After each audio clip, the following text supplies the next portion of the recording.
There's a mistake. Mon amant. You guys won Best Picture. This is not a joke. This is not a joke. I'm afraid they read the wrong thing. This is not a joke. Mon amant. There's one Best Picture. Mon amant. Best Picture.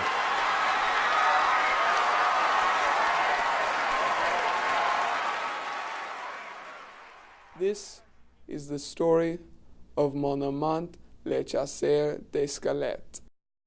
In 2017, Cody Cox set out to make a film, but he ended up creating a masterpiece. What you have to understand is there's never been anything like it before, and yet it was everything.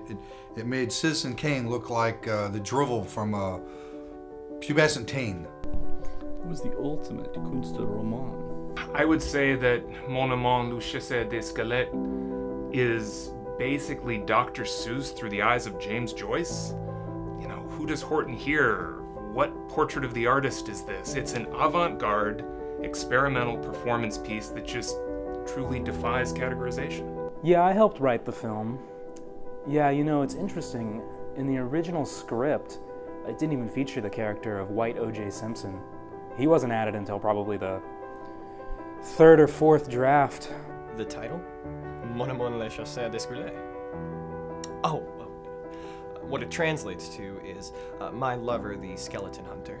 The interesting thing about Mon amant le chasseur d'escalette is that despite the incredible response, audiences are still unsure whether it has a plot, setting, action, or even conflict. Filming took over 3 years, and the director couldn't work unless he was completely naked, and he was painstakingly detailed, but you had to admire his craft. Oh, the nudity. Yes, it was strange, but it worked for him.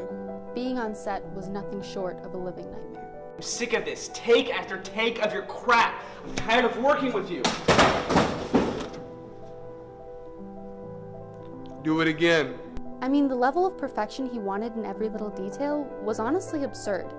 I spent 2 hours a day in makeup chair.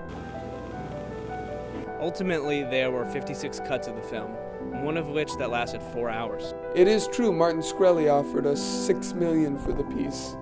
I told him I could not be bought.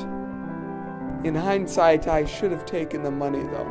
The film was, of course, critically acclaimed. It scored 100% on Rotten Tomatoes with an average rating of 10 out of 10 by most critics, which is interesting in its own way, but mostly because the film clocked in at just under 5 minutes. Of course, the film didn't do well everywhere. It bombed in theaters in rural America, the steel industry hated it, and interestingly enough, Pope Francis excommunicated the director and the entire crew. Mon amant le chasseur d'escalette is the best, and anyone who disagrees is mistaken.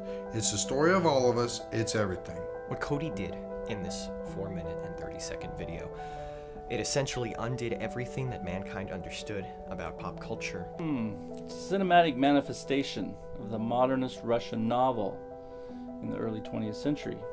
A response to the inconclusiveness of the Russian mind, as Virginia Woolf put it. What's next? What do you do after perfection?